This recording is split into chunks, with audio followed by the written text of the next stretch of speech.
Okay, so welcome everybody. Happy Thursday. Tonight's class is dedicated to the pose Salabhasana, Locust Pose. Okay, so a lot of back opening in this position, and sort of the thought behind it was just that I thought the sky looked really beautiful today. And so this idea of something that is able to fly, through that space, and metaphorically that being what's important for our internal practice as we're doing any poses or we're doing any practices, is that internally what we're encouraged to do is to remember that the backdrop to all of our activity is blue sky, right? That's a very classic metaphor, is that our true nature is like the blue sky, that's endless. There's no beginning, there's no end. It's just this constant state of openness. And within that openness there's everything. Right. So within that openness, there's birth, there's life, there's death, there's dissolving, there's obstacles, there's hard things and soft things, and clouds and rain and thunder and snow, and all of the fluctuations that we pay attention to are all happening within this backdrop. And that the blessing is that our mind is capable of focusing on those very small fluctuations, the things, the conditions that are right in front of us, but it's also capable of noticing that unconditioned state, the blue sky. It's capable of that. And it's really capable of being aware of those two things simultaneously. It's capable of doing it. But what we practice in our life every day is only being aware of those immediate fluctuations, those conditions that seem to be right in front of us. So we miss that expansiveness a lot of the time. Our mind misses it. And then it gets used to this feeling of being very narrow and closed in and stuck, right, condensed, so that even when it catches a glimpse of that openness, it runs away from it. Right. So part of our practice is to remember that whatever it is that we are doing, to be able to experience it within that broad openness, that broad expansiveness, the spaciousness of the blue sky. Right. So blue sky is sort of your internal focal point, is that whatever you are doing, can you feel yourself being spacious about it? Right. And again, locust pose is a pose that does not specifically use the hands and the feet. It uses the length of the spine, the extremities, to get its shape and its lift. So it takes you out of that kind of pushing action and gives you more of a feeling of internally, how do I expand? Right? So find your comfortable seat, whatever that appears as. Then let the eyes close for a moment. And just bring into your mind that image of a blue sky that just fills your vision. Sort of panoramic view that no matter where you put your attention, all you see is blue sky. And I enjoy saying it's perfectly fine if in your blue sky you happen to also see a cloud or two. That it doesn't have to be a perfect, spotless sky, but just that it's a sky that has that open quality that no matter what you try to put in it, it cannot fill that space. Blue sky, no beginning, no end. Allow the edges of your mind to start to feel like they are expanding in that same way, maybe a little bit fuzzy at the edges, just expanding, no beginning, no end.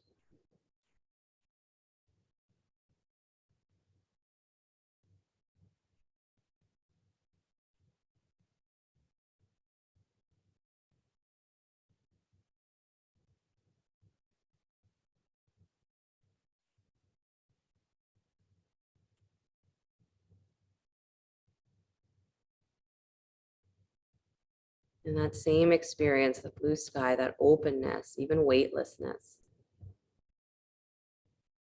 Feel as though your breath is like that wind, the energy that helps you to keep that expansiveness inside, that as your breath moves easily, relaxes internal tension. And as internal tension relaxes, the breath naturally moves even deeper and wider.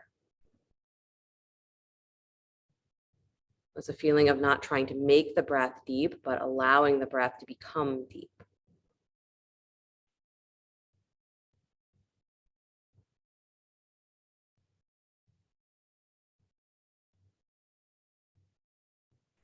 And this is what you do the entire class, however you're moving and whatever position you're in, is keep this feeling of remaining as open internally, no tension, There might be activation, might be engagement, but not tension.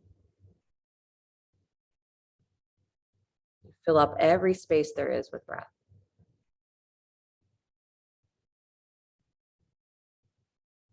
And as your exhale, your next exhale comes to its end, bring the hands together in front of the heart center, palm to palm. And we'll open sound of Om, deep breath in.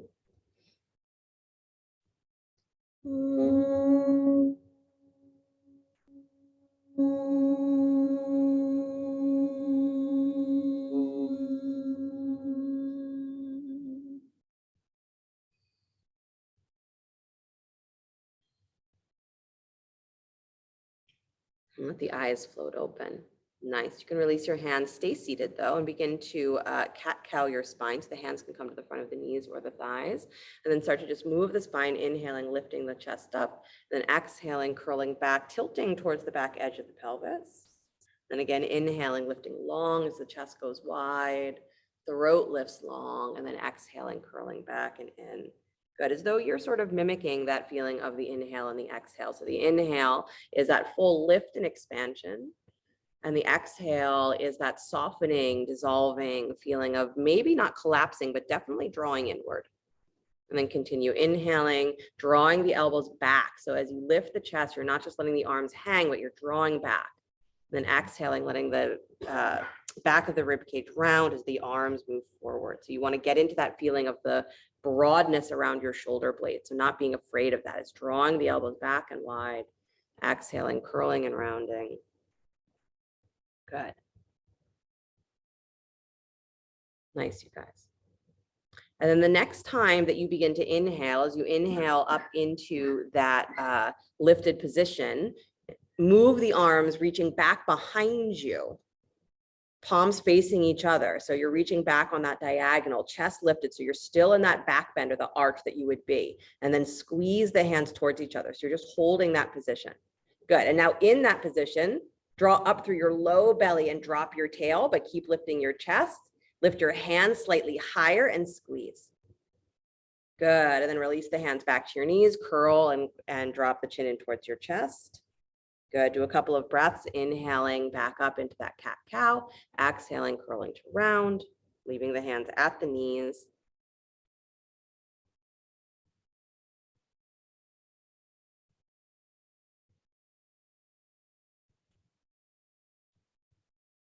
Good.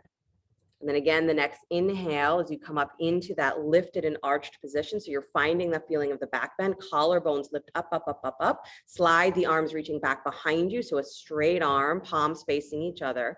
Good. Don't interlace the fingers. Just press the hands towards each other as you lift the chest up.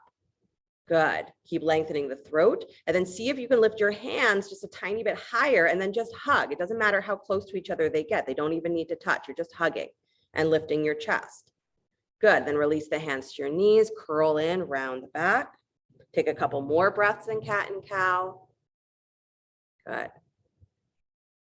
Again, the trick to locust pose is that you are not using the pressure of hands or feet to create the position. There is that drawing down into the floor, but it's really about engaging, again, all of the muscles of the back, the shoulders, the legs. Good. One more time, your next inhale as you come up into that lifted, lengthened back bend position. Pull up through the collarbones. Again, pull up, pull up, pull up, pull up. Stretch the arms reaching back, palms facing each other. Good. Lift the hands as high as they can without collapsing your shoulders forward. Keep lifting the collarbones up and then hug the hands. Squeeze the hands towards each other. Good. And now as you're lifting up through your collarbones, throat moves long, draw in through your lowest part of your belly, drop down through your tail, and again, squeeze those hands. So you feel the lower edge of your shoulder blades squeeze together. Good. And then release the hands to your knees, curl your chin towards your chest, round. Nice. And then come back to a neutral spine. Roll yourself forward onto hands and knees. Good job. Good. Stretch your right leg back behind you. Lift that leg up in line with your hip. And then walk your left arm forward up onto your fingertips. So just pause there. Fingertips on the floor. So you don't have a lot of weight on that hand. Good. And then try and find where your pelvis is really level. So you're turning that right hip a little wider to the right, dropping the front of your hip towards the floor. So your inner thigh spins up, front of your hip turns down towards the floor.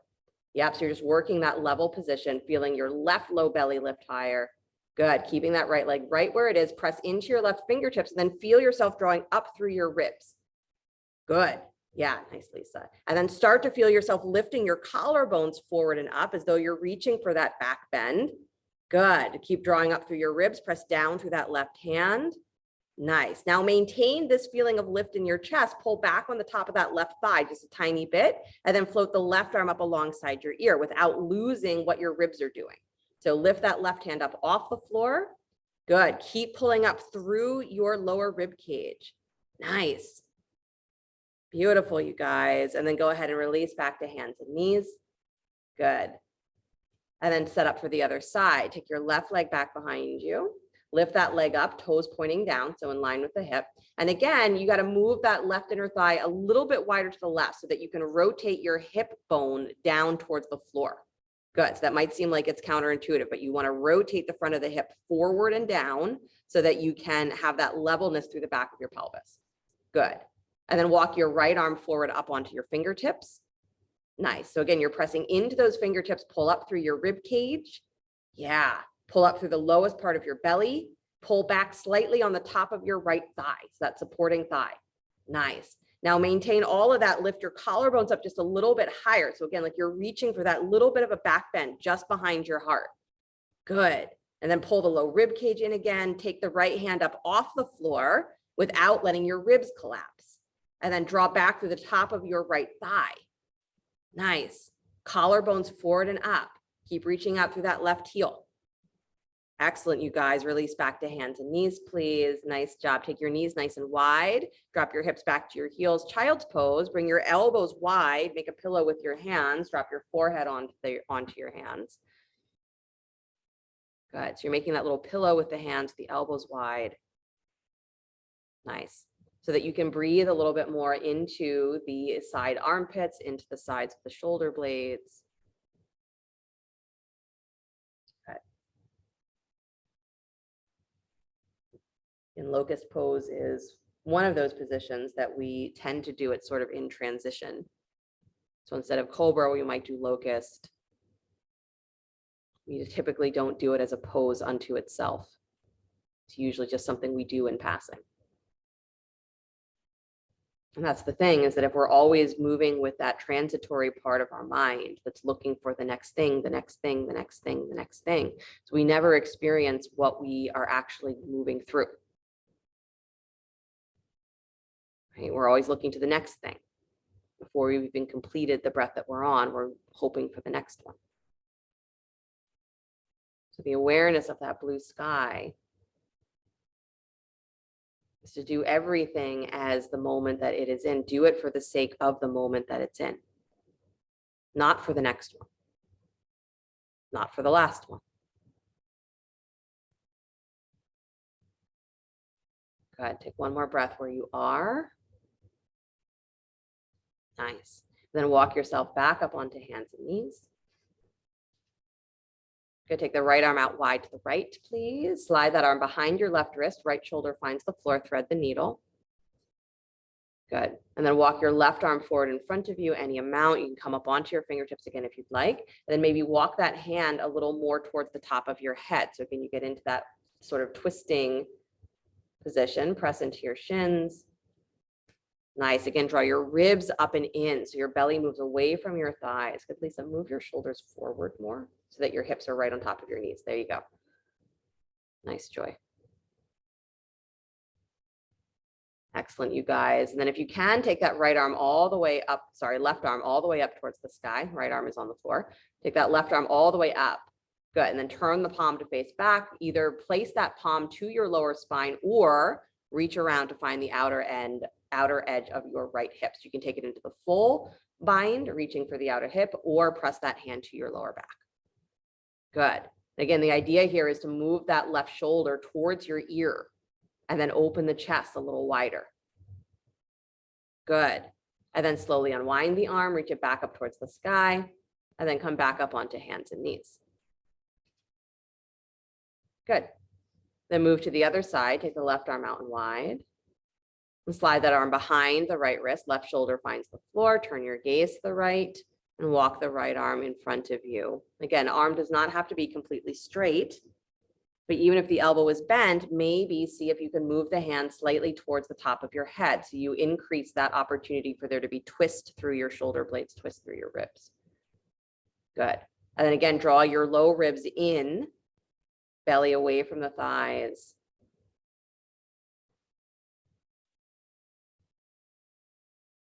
Nice. Keep pressing into your shins.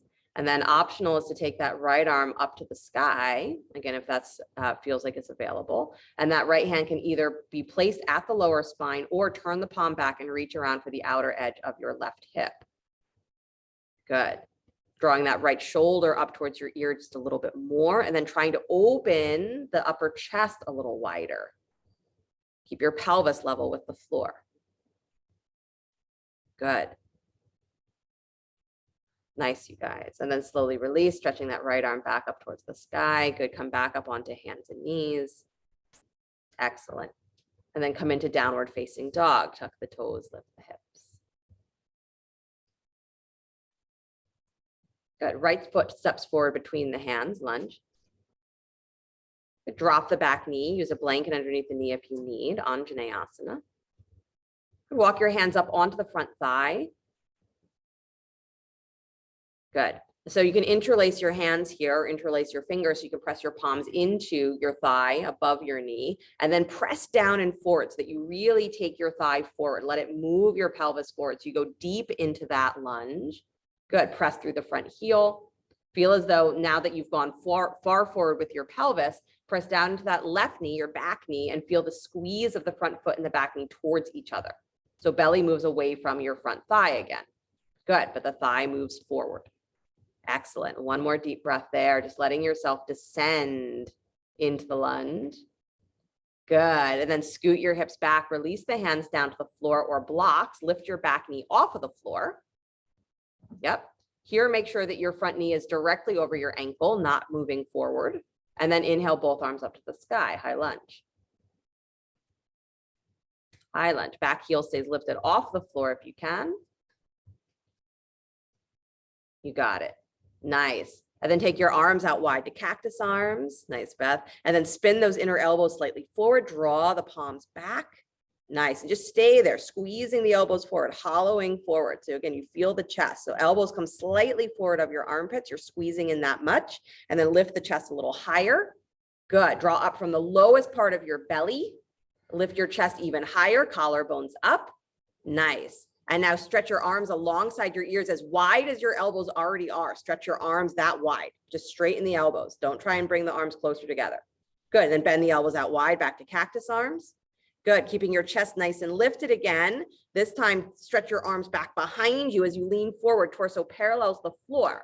And reach back behind you, thumbs facing down, palms towards each other. Squeeze the arms towards each other again as you lift your chest. Take your torso parallel to the floor.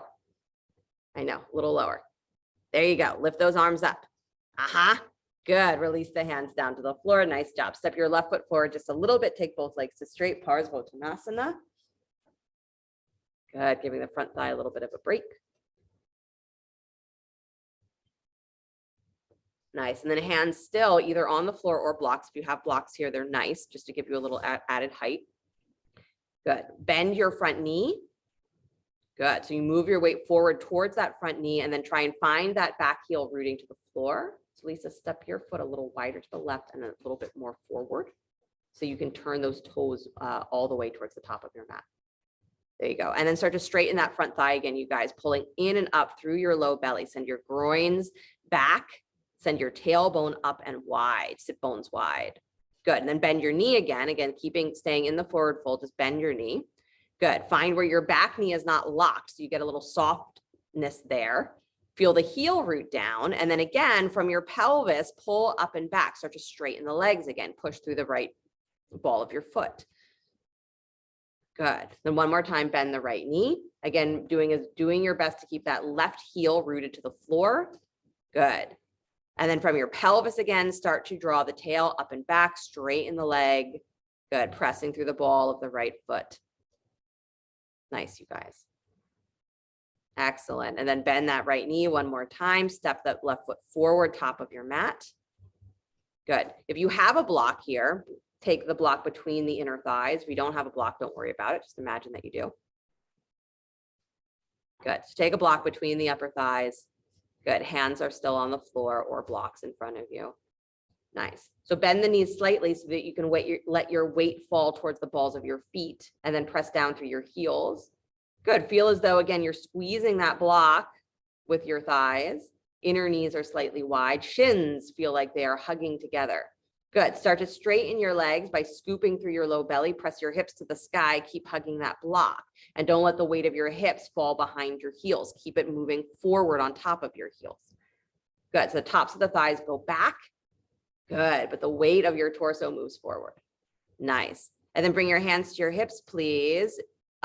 Navel draws in, ribs draw in, come all the way up to stand, press through your feet, press into your hips and pull down as you lift your torso to stack on top of your hips. Good. Keep that feeling of hugging the block between the thighs. Feel the tops of your thighs push back as though you're going to actually push that block to the back of your mat. Good. And then soften the shoulders away from the ears. Let the arms come alongside your body, turning the palms to face forward.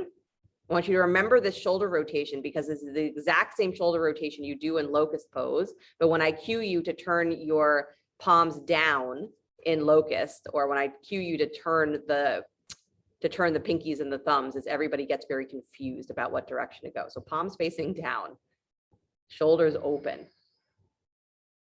Good. Sorry, palms facing forward in this position. And then feel that feeling of the tops of your thighs going up and back.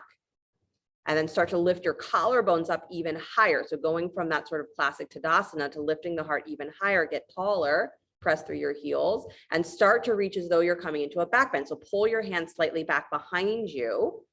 Good. And lift your chest up. And again, hands that can be wide here. Don't squeeze them together, but just bring them up and back behind you at that diagonal. Good.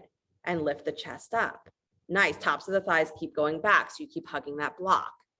Good. So Joy, don't push forward through the hips quite so much. Your hips should still be relatively over your heels, but lift the collarbones higher, pull your hands back more. Good. A little bit of that Titanic moment, right? Good. And then go ahead and come all the way back up. Fold the navel in so the ribs and the pelvis fold together. Nice job. Inhale the arms up alongside your ears. Good. Bend your knees, drop back into chair, still hugging that block. So take your butt back behind you. Press into your heels. Good. And again, hugging that block, but not letting the knees fall in. Beautiful. One more breath. Extend from your armpits to your hips. Good. And release the hands down to the floor. Straighten the legs. Move the block to the side. Excellent. And then step your right foot way back behind you for lunge. Left foot should be forward. Drop the right knee down to the floor. Use a blanket if you'd like. And walk your hands up to the front thigh for Anjanayasana. Good. So again, hips should have the capacity to come forward of your back knee. If that's not true, take your stance a little wider. Interlace your fingers, press the palms into the top of the thigh, above the knee, and then push forward. And as you're pushing forward, you're letting your thigh move forward, letting your pelvis move forward, but then pull the lowest part of your belly back away from that thigh. Good. Root down into that back knee just a little bit. Feel the squeeze of the back knee and the front heel. Keep moving your belly back as you let your pelvis move forward. Good. So again, one of the places where we get tight in Locust Pose is through the hip flexors, lower backs. This is a nice place to work that angle. Good. One more breath, you guys. Let the pelvis go low and then lift the chest. Excellent. And then go ahead and release the hands alongside the front foot. Good. Scoot your hips back a tiny bit so you can lift your back knee up off the floor. Prepare for high lunge. So front knee should be directly over top of the ankle. Good. And then inhale both arms up to the sky or alongside your ears, whichever one works better for you. But remember, everything that we do is within that backdrop of sky. Right? Good. And you could say element wise that yoga might say that that is air element. That's what we think of as what moves through the sky. Bend your elbows out wide into cactus arms. But the sky itself is not air. The sky itself is space. Squeeze your elbows in. Again, that hugging action. Then lift the chest higher and taller. So feel here like you are pulling up out of your waist to create that lift through your chest. Good. And then stretch the arms all the way to straight, reaching up. Keep the hands facing forward. Arms are as wide as they were with the elbows bent. Lift the chest higher. Let the palms float back. And then bend the elbows again back into cactus arms, feeling your chest lift even higher. Good. And then start to lean forward, torso parallels the floor. Stretch your arms straight back behind you this time. Good. Thumbs are going to face the floor, palms face each other. And then squeeze the hands together and pull the arms up higher. Feel your chest lift slightly higher. Again, ribs up and in. Squeeze those arms. Nice. And then go ahead, release the hands. Excellent, you guys. Step your right foot forward just a little bit. Take both legs to straight. Parsvottanasana. Again, blocks underneath the hands here are nice. Good. Nice, you guys. Again, turning that outer right hip. So the back hip spins forward. It allows the left hip to lift wider to the left. So it's not so much that the left hip has to go back, but it has to go wide. So to make room for that, we spin the right hip forward. And that's the thing, is that if our mind is always looking at everything about where we're tight instead of where can I find space, is what we focus on is the experience of tightness, right? So if we're not trying to get away from tightness, but we're actually trying to move towards space, we do things differently. Bend your front knee here. So again, you're letting your weight fall forward into that front heel. Good. Maybe you can lift your tailbone up and back just a tiny bit more so you get a little bit more angle in your pelvis. And then start to push into the ball of that left foot, pull your hips up and back to take the legs back to straight. Still looking for where your hips are in the same line with each other. So that right hip still has to angle forward. Good. Then bend the left knee again. As you bend that left knee, try and lift your left low belly wider to the left. Yeah, so it's like you're just trying to support that left side. Good. And then keep that support as you start to straighten the legs again. Pull the hips up, but don't pull where you twist the right hip open. Keep it forward. So you have to pull from the left leg. Feel that lengthening through the left leg. Good. One more time. Bend the knee. Yeah, letting the weight come forward. Feeling your tail lift up and back, tilt up and back, and then start to stretch the legs to straight again without letting that right hip rotate open. Might feel very frustrating to not let the hip rotate open. Right? We pretend openness all the time. We say, oh, well, I changed my position, so that's more open, right? No, it actually makes more compression in the front hip. Good. Bend the left knee again, please. Good. Plant the hand, step back to downward facing dog.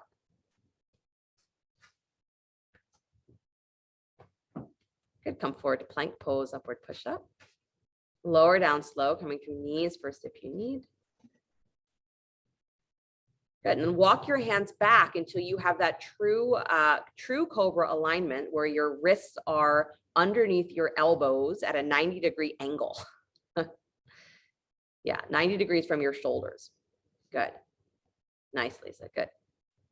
Yeah, so find that true position where you walk your hands back underneath the elbows and you can push down into the hands. And then stretch long through your legs, press down through the tops of your feet. Yeah, and imagine that you're actually going to pull your thigh bones up into your pelvis. So it should feel almost like you're trying to push your pubis bone forward and down into the floor. That's the bottom edge of your pelvis between the legs. So that draws down and forward. Good. Now pressing into your hands, feel yourself try and pull your armpits towards the top of your mat. And you're just pressing into your hands and lengthening. You haven't lifted at all. Good. So you're just pressing down and then lengthening from your armpits. Good. Now feel the muscles around your shoulder blades squeeze towards the center of your spine. You're still pushing down into your hands. And as that squeeze happens, now use that pressure into your hands to start to lift your collarbones forward and up beyond your fingertips. Nice. And feel those muscles of the back engaging, hugging in. And the pubis bone draws down and forward. And you still feel the tops of your feet. Nice. And then go ahead and release. Excellent, you guys. Come up onto your forearms for Sphinx Pose. Good. And you're going to turn your right forearm parallel to the top of your mat, but close in towards your body. So don't bring it forward, bring it in so that your elbow stays underneath your shoulder. Good. And then take your left forearm parallel in front of your right. Yep. And then you're going to walk your fingers towards the outer edges of your mat so your elbows come more in line with each other. Yep, as wide as you can go with your fingers or as deep as you can go. Good. And then the suggestion here is to just drop the chin towards your chest or let the chin rest on your arms if that's available. If you need to put a block or something underneath your head for support, make sure you have that there. Good, but you're pressing down through the forearms, pressing down into the hands, breathing into that wideness of your back. So again, you can focus on the feeling of restriction, or you can experience wideness through breathing into the space that you have.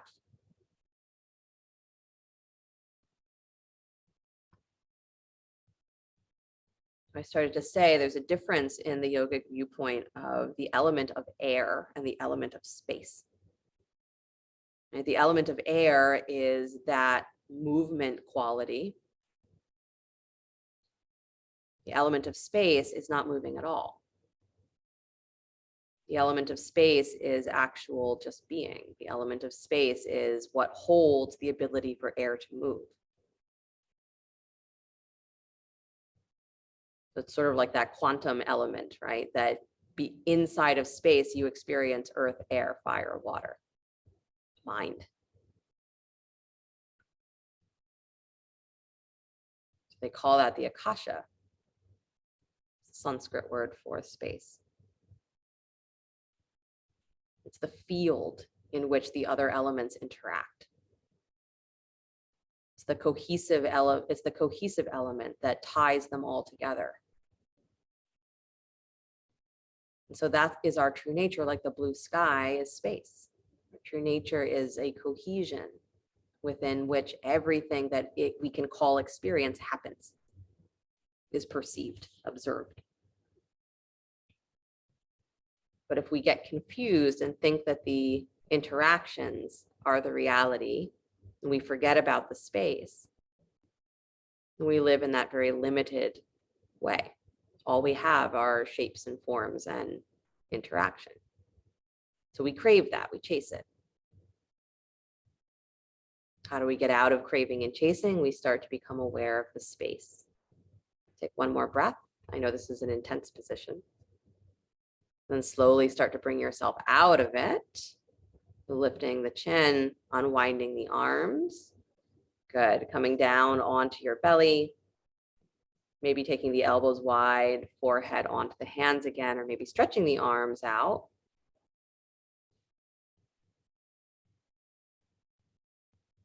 Good.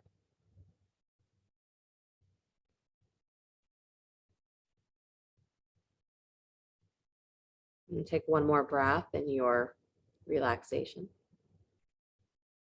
Then start to, if you haven't stretched your arms to straight, stretch your arms to straight, but bring your arms close alongside your ribs. So bring your arms reaching along the sides of your body, close in, close, close, close.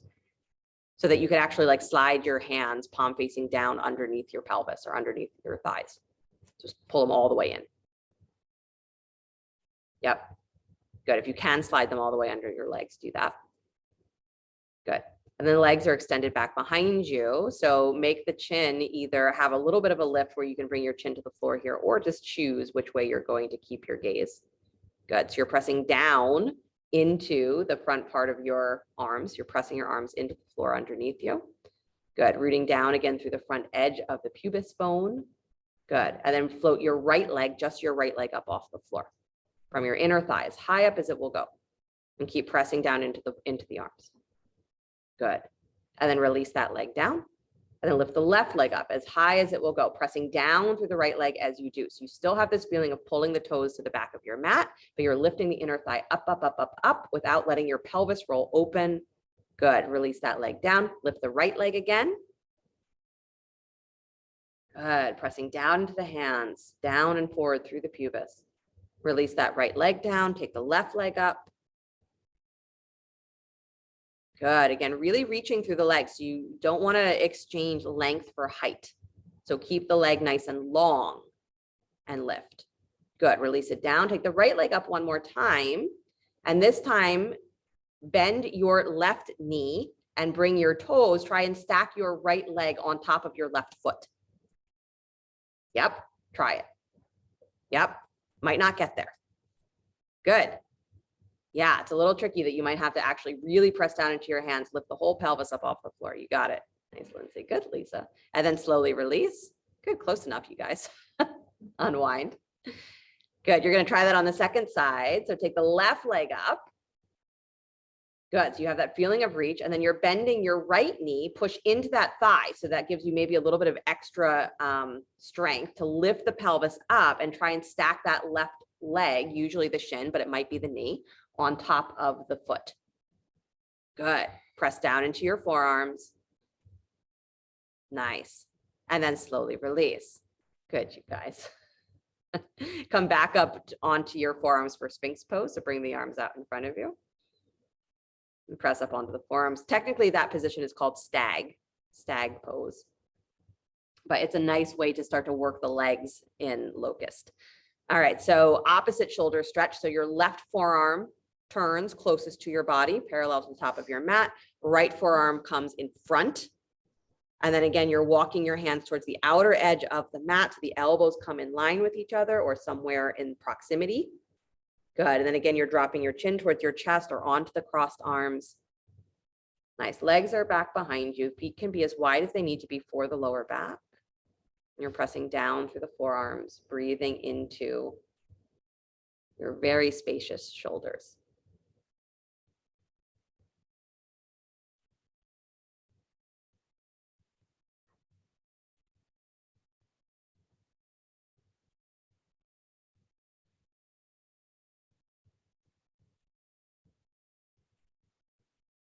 It's kind of fun to think of that blue sky, and the traditional image that we have of locusts is that they're a pest, right? Nobody really has anything positive to say about locusts that I've heard. Usually if we're talking about them, it's because of something unpleasant. But that idea of the locust, almost like a vritti, like a thought, right? If there's just one, it floats through the sky and it's pretty peaceful. Nobody's really bothered. But when it's a horde, it has the destructive power, right, to take out entire landscapes. That's the same thing with our internal world, is that if there's a stray thought here or there, a stray impression, one or two at a time, it's beautiful. We enjoy the sensation of that floating through that endless space. But when it's a horde of thinking that overtakes us, then we're in that state of always feeling like maybe we're about to be destroyed. So what do? We cling. And it's that clinging that makes us, or is the root of our feelings of unhappiness. This isn't new. You've heard these, teachings a million times in a million different ways. It's just another one. To take the thoughts out of that intensity of the horde of locusts and back to that image of just floating through the blue sky, just one at a time. The blue sky is big enough that even if you have a horde of thoughts, it cannot take up all of that space. So don't focus on the horde of locusts. Breathe into the space. Push into your hands, one more breath. And then slowly unwind the arms, please. Again, coming to rest, maybe making a pillow with your hands, resting the forehead on the hands. Maybe taking the arms out wide if that feels better.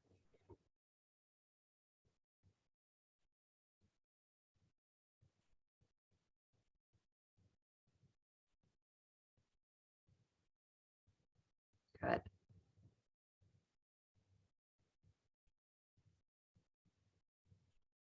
And walk your hands back in underneath the shoulders. Press up onto hands and knees.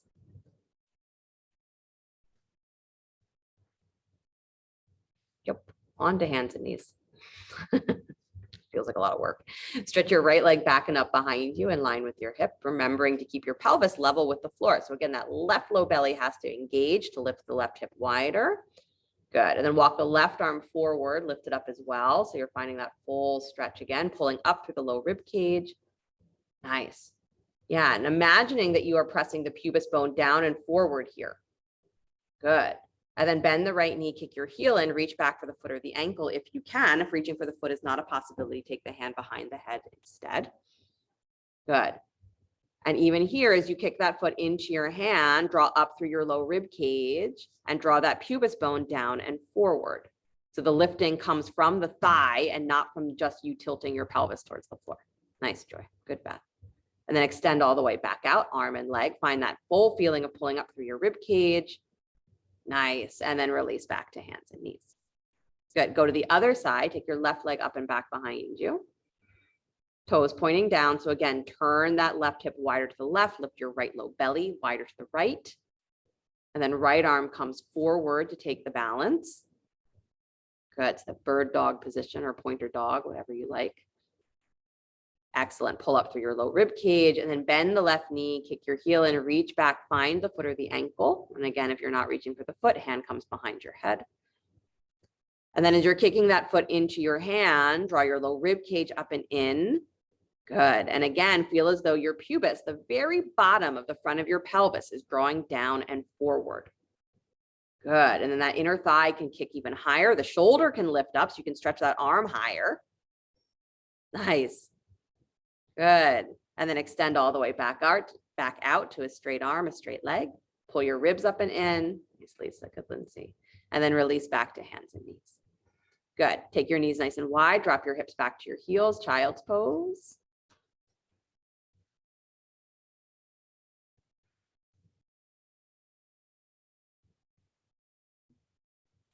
Good.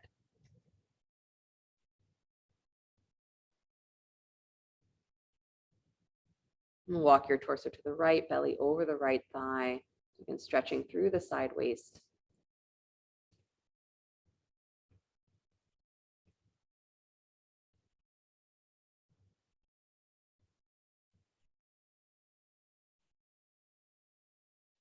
Good. Come back to center. Walk to the left thigh.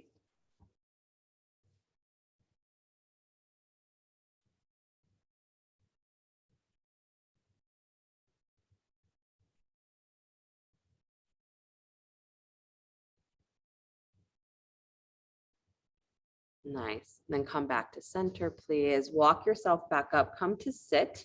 So you can do this either in Virasana, so sitting on your shins with a block between your feet, or you can do this sitting with the legs crossed, whichever you prefer. Grab your strap. We'll justify having the straps. Move.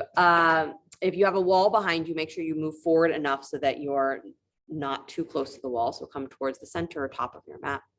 Good. Find your seated position, whatever it looks like. Strap out in front of you, nice and straight. Hands a little wider than your shoulders. Good. And again, this is a simple one we've done before. So wrists are in a nice neutral line. As you inhale, stretch your arms up alongside your ears, pulling up through your side waist. And then as you exhale, bring the arms any amount back behind you, all the way back, rotating through the shoulders. Good, without bending the elbows, all the way back as much as you can. And if it's only a fraction of an inch, that's perfect, Joy. And then come all the way back up to center. Good, and as you exhale, bring the strap forward in front of you. Again, keeping that little bit of tension where you're drawing the strap nice and taut. And then keep going with that, inhaling, lifting up, exhaling, going back, giving yourself as much length on the strap as you need to create that rotation. And then back up on the inhale, exhaling, bringing the strap down. So continue, again, with your own range of motion, your own breath. Good.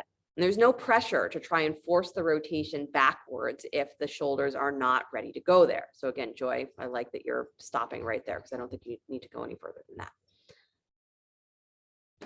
Good.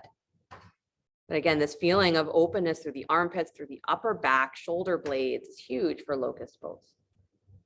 And again, we have a habit of, we say just squeeze the shoulder blades together, but when we just squeeze the shoulder blades, what we do is we just push the ribs forward. We actually are not using the big muscles of our back very effectively. We're not using our abdominals hardly at all in that position. So again, it gives us the illusion of engagement, but it's not real engagement, or it's not full engagement. It gives us the illusion of there being a wideness to our chest, but not a strength to our back. If you want to be able to fly, you don't fly from your chest, you fly from your back. Good. Just another breath or two.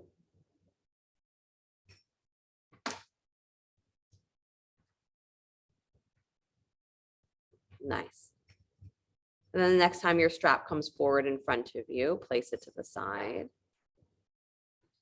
Good. Stretch your arms out wide. Bring the arms across the body. Again, almost like that same position that you had on the floor where you're bringing the elbows in line with each other and wrapping the arms across the chest, reaching for the, almost like you're reaching for the opposite shoulder blades. Good. Wrap that deeply. Squeeze in. And then feel your breath as you inhale, expanding your ribs wide into your hands. Nice. Extend the arms all the way out and wide again. Open chest, and then hug again. Take the other arm on top. So again, stacking the elbows as much as you can, reaching the fingertips towards the opposite shoulder blades. And again, as you breathe, feel the inhale, expanding your side waist, expanding your side shoulders into where your hands are holding. Good. And then slowly release the hands. Nice, you guys. So come to sit with your legs stretched out in front of you. If you need a blanket underneath your seat, you can absolutely have it. Good. So feet stay flexed. Your legs do not have to be perfectly together. They can have a little space between them if you'd like, but they should not be wider than your hips. Good. And then you're going to sit up nice and tall, stretch your arms out wide, letter T. Good. There you go. So you're going to twist to your right. So your left arm's going to come forward. You're keeping this feeling of your arms in this alignment with your shoulders. So twist towards your right. Good. Left arm is going to come forward. And then when you've twisted as far as you can, keep your feet flexed. You're going to lean forward. You can bring that arm forward as needed, but lean forward like you're going to saw off your right baby toe. So lean forward, saw off your right baby toe with your left hand, and then come all the way back up to center, arms wide.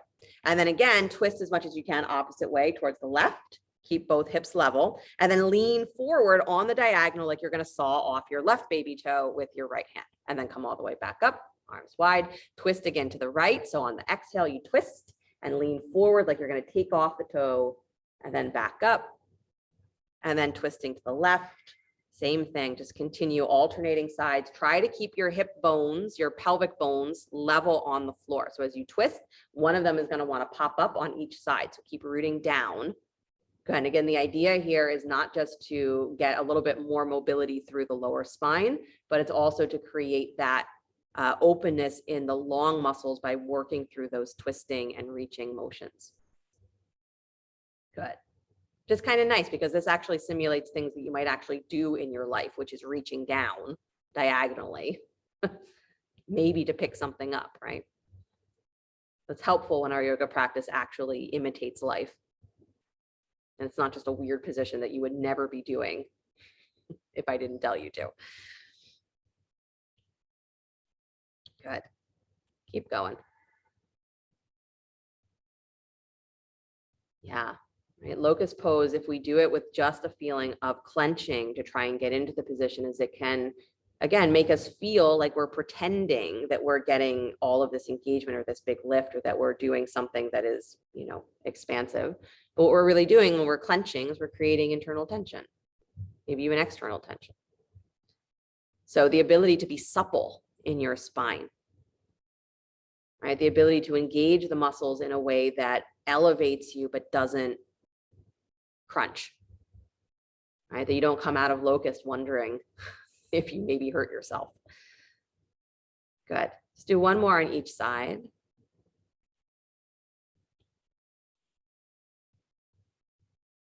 And then when you've completed that, come back to center, please. And then let your hands drop alongside you. Just walk your hands forward into a forward fold, a lazy forward fold. So keep your feet awake, but don't worry about the roundness in your back. So let your back round. Good. You can let the shoulders drop. Keep your feet awake. So curl the toes back, press into your heels. But breathe into the roundness of your spine, roundness of your back, upper back, lower back.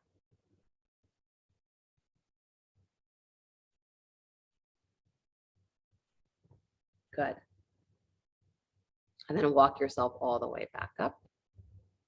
Nice. Bend your right knee, please, in towards your chest. Step it over your left thigh. Then wrap the left arm around your right knee. Right hand comes back behind you. Spinal twist. Draw that thigh in towards the belly. Lift your belly up towards the thigh. Good.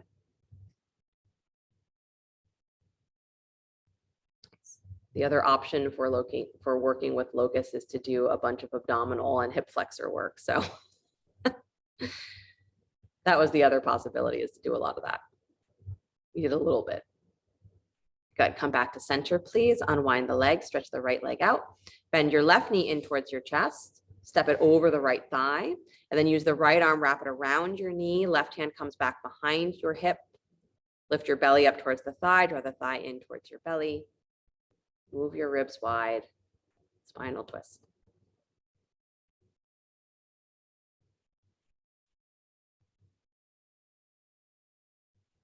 Good.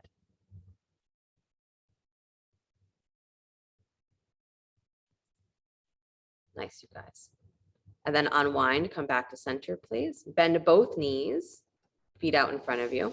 Take your fingertips back behind you. If you're up on a high blanket, come down off of it. None of you really are, so I think you're okay. Take your hands back behind you, onto your fingertips, and then come onto your tippy toes. Your knees are bent, but onto your tippy toes. So you are engaging the abdominals, so low belly draws in, lift your chest up. So don't get hunched in your shoulders here. Keep your chest up. Squeeze navel towards spine, or draw the navel in towards the spine. So again, you feel broadness in your back, up on your tippy toes. And then just extend the right leg to straight. Keep your left tippy toes on the floor, straight in the air. So your knees stay in line with each other. Yep. And then drop the right toes to the floor. Lift your left leg up. Yep. Same angle. And then drop it down. Right leg up and down. Left leg up and down. Just keep going with your breath like a little can-can dancer. Right leg and down. Left leg and down. Right leg and down. Left leg and down. Right leg and down. You're almost there. Left leg and down. Right leg and down, left leg and down. Let it go. Good. Bottoms of the feet together. Let your knees drop wide. Walk forward into Badakanasana. Again, whatever position of the hands you would like. So arms can be extended. Elbows can rest on the inner knees or calves, shins. Good.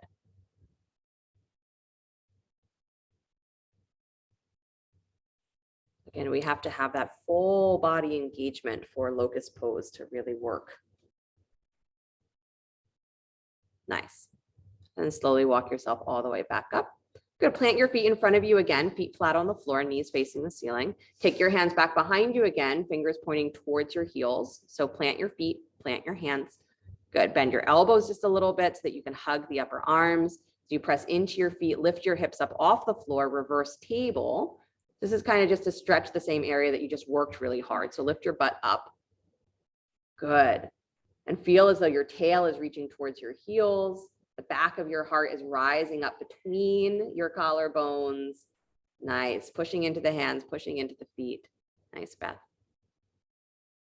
Good. Watch that right knee doesn't splay wide, Lindsay. Turn the right toes forward. There you go. Good. And then release the hips down to the floor. Nice job. Good. So cross the ankles so you can roll forward onto hands and knees. Come back into downward facing dog. It's the most graceful way I could think of getting you from the floor onto your belly. Downward dog. Also nice to just have a moment here to feel the full spine. Good. And then slide forward to plank pose, upward push up. Lower down slow to your belly, coming through knees first if you need. Good. Pointing the toes back behind you. Good. Actually, let's do it this way. So if you have that block handy, you might have to press up to hands and knees again. I want you to place that block between your shins. Yep, so the lower part of your legs, not your thighs, your shins, lower part of the legs. So I said you might have to come up into hands and knees to place it there and then come back onto your belly. But to have it between your shins. Yep, and it can be the narrow setting. So you have something to hug into. Yep, hug your shins. Good. And then let the chest come back down to the floor. Good. So walk your arms out alongside your torso, reaching back in the direction of your feet. And they can be a little wider. So that really narrow, close to your body, walk your hands out a little wider so that your fingers find the floor on either side of your mat. So take your arms out a little wider V. And then press into your fingertips. Good. As you press into your fingertips, feel your inner elbows and the tops of your shoulders begin to lift up off the floor, but you're not taking your chest up off the floor. So Joy, stretch the arms straight back like locust arms. Yeah, but palms on the floor, fingertips on the floor. There you go. So you're pushing down into your hands. You feel just a little bit of a lift at the very top of your arm bones, top of your shoulders, but you're not lifting the whole chest. And then hug that block with your shins. Good. And then press your pubis bone down and forward into the floor and keep hugging that block with your shins. Good. Notice if you are clenching your butt cheeks towards your tailbone. So I want your glutes to engage each one, but not like you are compressing your tail. So hug that block instead of squeezing your butt cheeks. Good. And now lift just the legs up off the floor, both legs up, inner thighs lift. So your knees should come up off the floor as much as they can. Good. And press down into your hands to facilitate that. So as you push down into your fingertips, you feel your chest lift up, pubis bone down and forward. Good. And lift those inner thighs straight up towards the ceiling. Nice. Now go ahead, lift your chest a little higher. Keep your hands on the floor. Good. So as your chest lifts a little higher into that full locust position, back of your heart lifts up, lift the chest, lift the collarbones, keep pressing down into your fingertips. And now lengthen your legs. Again, not squeezing the tailbone, but engaging the glutes. One more breath, like you're breathing up off of the floor. Good. And then exhale, release all the way back down. Nice. Good. So you have the option to either keep the block where it is and use it again, or if you feel like you're done, you place the block to the side. But again, it's a nice thing to remember, because when we start to engage in this pose, what we tend to do is we contract into our glutes, we contract into the space behind our shoulder blades, we push our ribs forward, we arch in our back to try and lift the legs and lift the arms. And we think as high up as I can go, is that's the goal. Ideally, yes, but only if the length of our spine maintains itself, right? So learning to squeeze through the shins, engaging the whole length of the legs instead of compressing the lower back is important. Learning to engage the shoulders instead of just squeezing into the upper back and pushing the ribs forward, important, right? So set the arms again, palms facing down, hands a little wider than your mat. Good. And again, if you're using that block between the shins, great. Give that hug. If you're not using the block, same imagination. Imagine you are hugging that block. Good. And then pressing down into your hands, float just the legs up. Good. Inner thighs. Pubis bone pulls forward and down. And inner thighs pull up, up, up, up, up as you point your toes to the back of your mat. Good. And then press into your hands even more. Lift the tops of the shoulders up. Begin to lift the chest.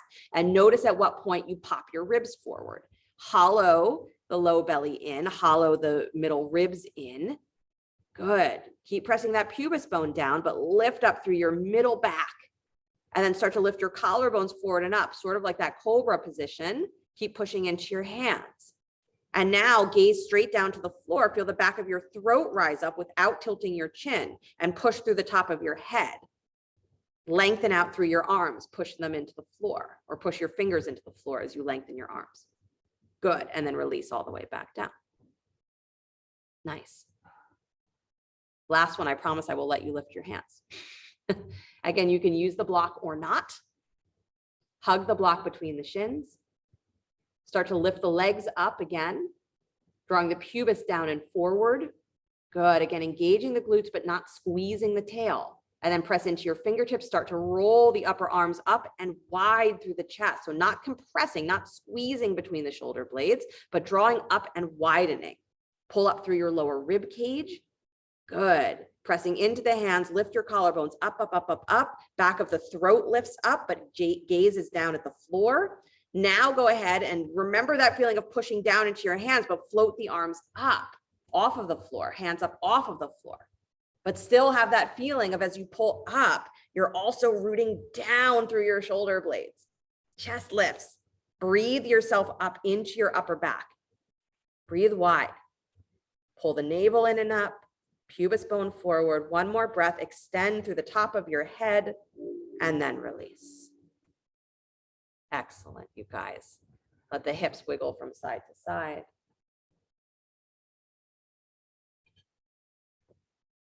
Awesome. And then slowly find your way onto your backs.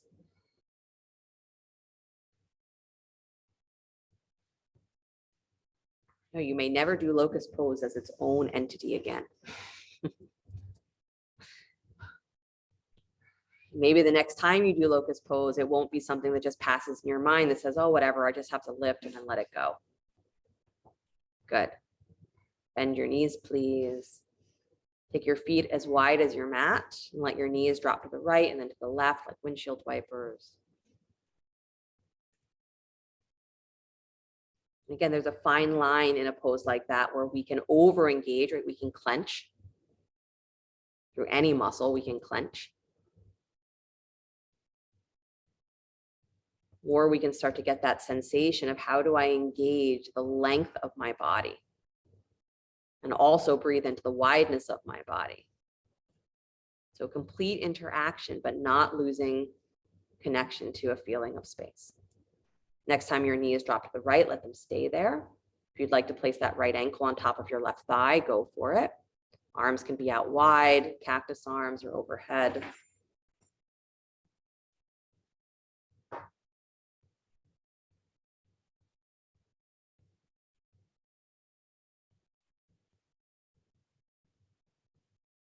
Good. And slowly come back to center, please. Planting the feet as wide as your mat. Let your knees drop over to the left. And again, that left foot can come onto your right knee or thigh. There you go, Lisa.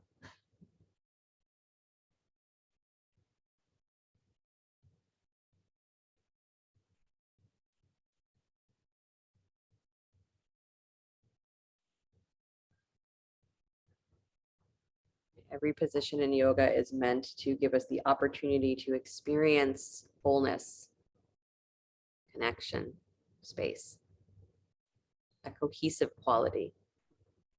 That whatever is going on in the interaction is there is a space all around and within it that holds it in cohesion, wholeness. It's never lost. But we can misinterpret it, we can not acknowledge it, we can ignore it.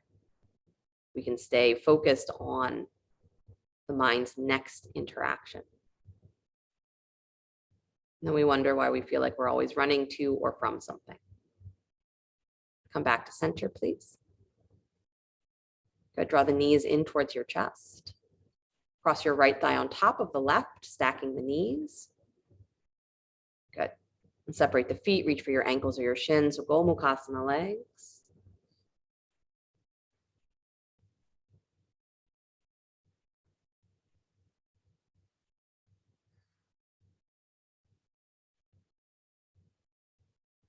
Nice.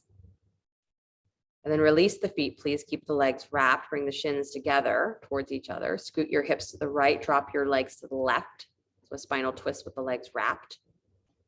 And again, if your knees do not appreciate that, so take your legs the other way, Joy. Legs the other way. There you go. If your knees or any other part of you does not appreciate the wrap of the legs, then just unwind them. Stack the knees.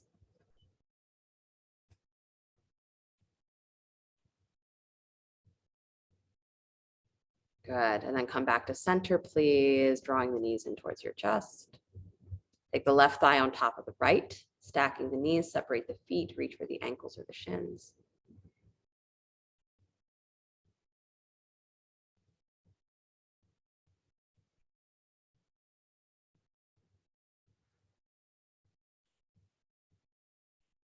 And then bringing the feet towards each other, shins towards each other. Scoot your hips over to the left. Drop your knees to the right.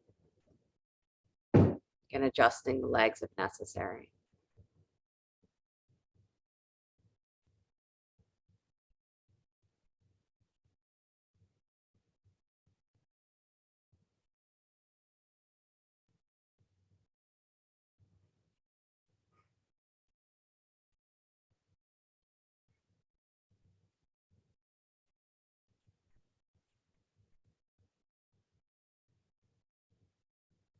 Good, and then come back to center, please. Unwinding the legs, plant your feet, knees bent. Take one final bridge pose, final position.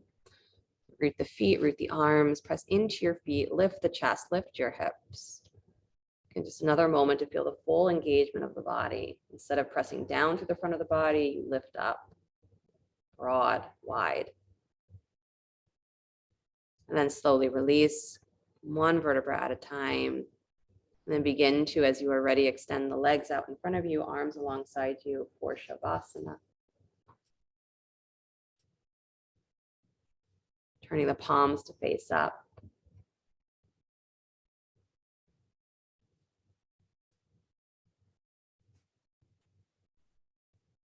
Very interesting, the similarity to how we describe Shavasana, how we do Tadasana. If you turn it onto your belly, it's Locust Pose. Between the earth and the sky, there's the locust. And can you feel as your breath gets longer, deeper, wider? There is that feeling of cohesion that even if you don't know how everything ties together, as you can feel that there is something that holds the molecules together, that holds this moment and the next moment and the next moment together.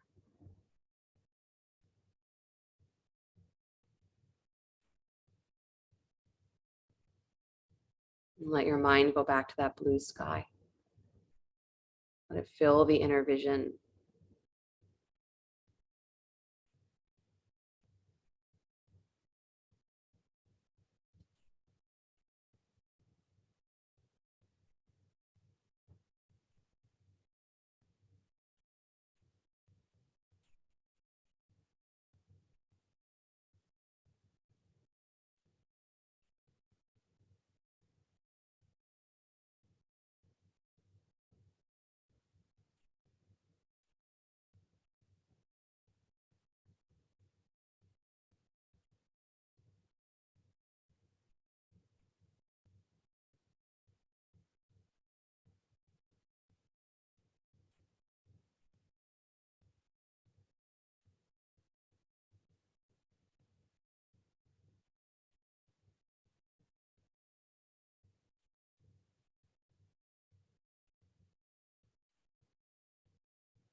Very gently bring the awareness back to your breath.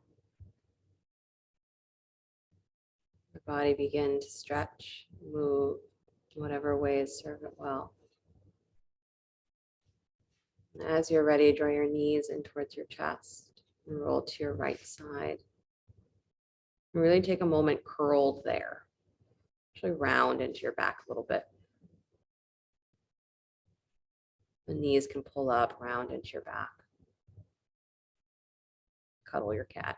And then slowly press the floor away, coming back up to your seated position, remembering that feeling of how comforting it can be to be rounded and curled in. The blue sky is not where we are overexposed.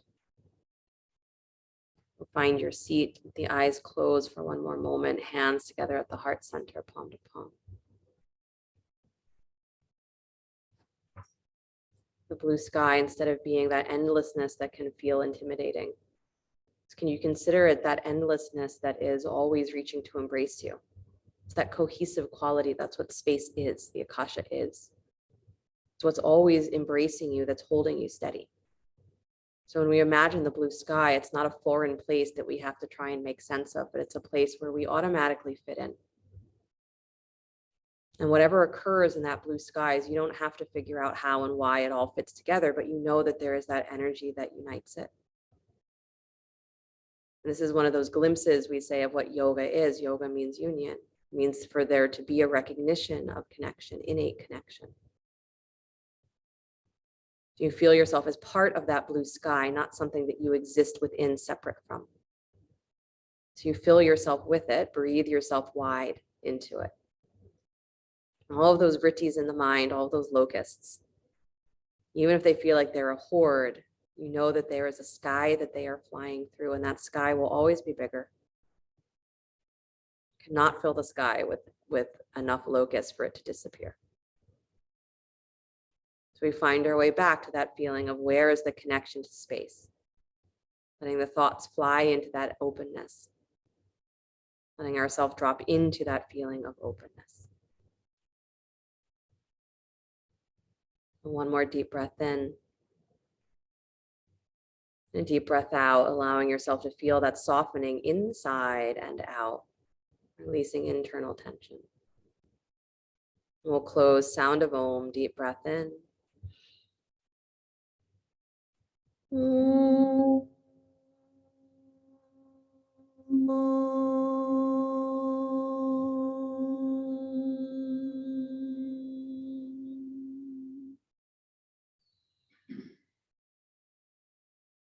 Sliding the thumbs up to the space between the eyebrows. Namaste. Thank you guys so much. Have a great rest of your night, a great rest of your week. Until see you again. See you soon. Thank you.